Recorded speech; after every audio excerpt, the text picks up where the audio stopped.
ఆచి చికెన్ మసాలా. అమెరికాకు ఇరాన్ గట్టి వార్నింగ్ ఇచ్చింది. ఇరాన్ ఆర్థిక వ్యవస్థను దెబ్బతీయడమే లక్ష్యంగా ఖర్గ్ ఐలాండ్ పై అమెరికా దళాలు దాడులు చేశాయి. ఈ దాడులను ఇరాన్ సైతం ధృవీకరించింది. అమెరికా దాడుల్లో చమురు సదుపాయాలకు ఎలాంటి హాని కలగలేదని ఇరాన్ తెలిపింది. అమెరికా దాడులను ఖండిస్తూ ఇరాన్ చమురు సదుపాయాలను నాశనం చేయాలని చూస్తే పరిణామాలు తీవ్రంగా ఉంటాయని హెచ్చరించింది. ఆ దేశంతో సంబంధం ఉన్న చమురు కంపెనీలను బూడిద చేస్తామంటూ ఇరాన్ వార్నింగ్ ఇచ్చింది.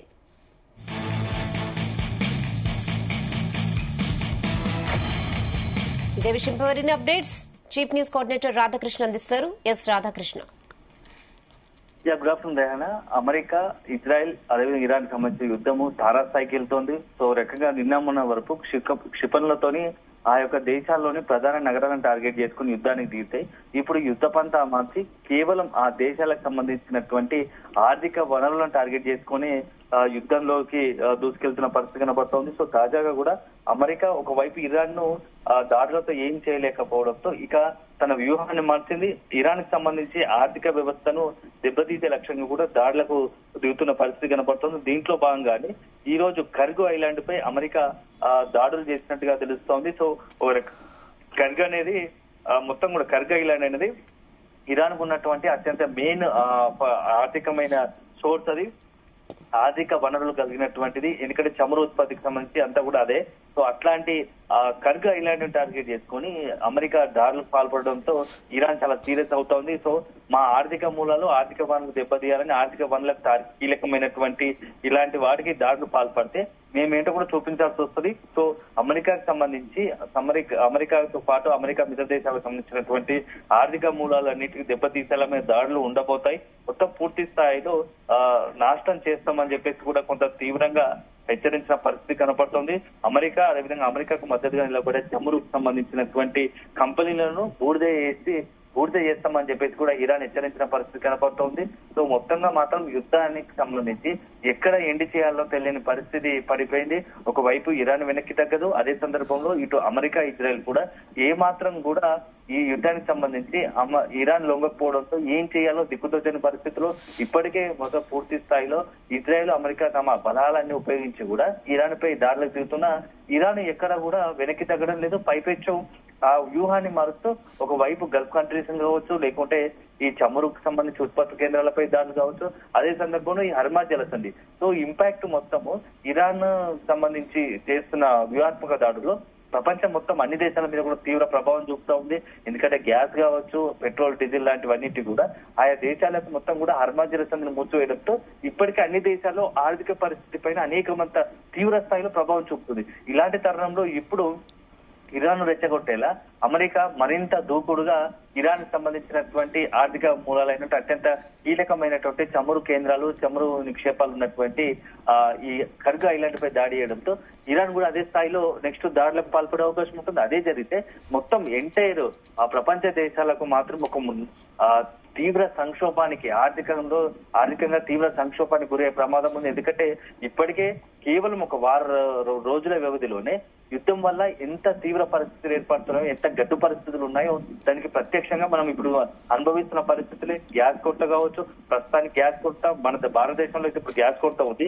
చైనా లాంటి, పాకిస్తాన్, బంగ్లాదేశ్ లాంటి దేశాల్లో అక్కడ పెట్రోల్, డీజిల్ కొరత ఉంది. ఇది కేవలం ఇక్కడ ఆసియా దేశాలకు మాత్రమే పరిమితం కాలేదు, ప్రపంచ దేశాల్లో చాలా మటుకు ఈ కొరత వస్తుంది. సో దానికి ప్రధాన కారణం ఏంటంటే గల్ఫ్ కంట్రీస్ తో పాటు ఇతరత్ర ఇరాన్, ఇజ్రాయెల్ అంటే దేశాల నుంచే ఈ చమురుకు సంబంధించి అన్ని ఎగుమతి ఎక్కువగా ఉంటుంది. సో 60% పైగా చమురు సంబంధించి, అదేవిధంగా గ్యాస్ సంబంధించి కూడాయిల్ అంతా కూడా ఇక్కడ నుంచే ఎగుమతి ఉంటుంది. అలాంటి దగ్గర ఇప్పుడు యుద్ధం మొదలు కావడంతో ప్రపంచ దేశాలంతా కూడా ఉక్కిరి బిక్కిరి అయ్యే పరిస్థితి కనబడుతుంది. దాని ఇంపాక్ట్ కూడా అన్ని రంగాలపైన పడుతుంది. గ్యాస్ దొరకట్లేదు, ఇప్పటికీ గ్యాస్ దొరకకపోవడంతో ఎన్ని రంగాలు దెబ్బతింటున్నాయి. హోటల్స్ రంగం, హాస్టల్స్, వీటి వల్ల కూడా అంత ఉపాధికి సంబంధించి ఇప్పుడు హోటల్ నడవలేకపోతే ఆ హోటల్లో పనిచేసే 10 మందికి ఉపాధి ఉండదు. ఆ ఉపాధి లేకపోవడంతో వాళ్ళ డబ్బులు, ఇట్లా రకరకాలుగా అన్ని రంగాలపైన, అన్ని సమాజంలోని అన్ని రంగాలు ఆ వ్యక్తులపైన పడుతుంది. దీంతో అల్టిమేట్ గా దాని భారం తీవ్రంగా మారి ద్రవ్యోల్బణం పడి ఆ దేశ ఆర్థిక పరిస్థితిని జీడీపీని ప్రభావితం చేసే అంశాలు ఉంటాయి. సో ఇది అన్ని దేశాలకు, కేవలం ఒక దేశానికి మాత్రం పరిమితం కాకుండా అన్ని దేశాలకు కూడా ఇట్లాంటి పరిస్థితి వస్తుంది.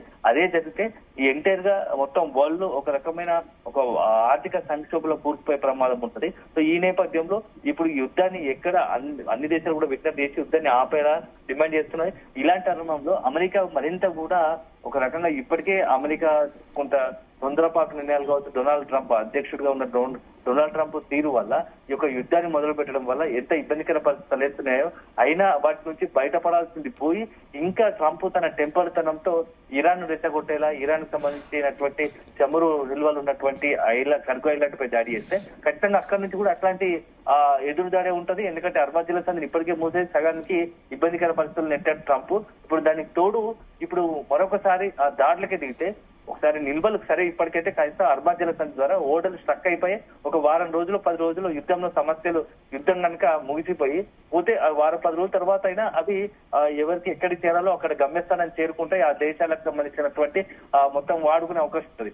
కానీ ఇంకా రెచ్చగొట్టేలా చేస్తే ఆ చమురు నౌకల పైన ఏదైతే ఎగుమతి దిగుమతి సంబంధించి పెద్ద ఎత్తున చమురు నౌకలు ఉంటాయో, వాణిజ్య ఓడ నౌకలు, ఆ చమురు సంస్థ వాటిపై దాడి చేస్తే ఎంత నష్టం జరుగుతుంది.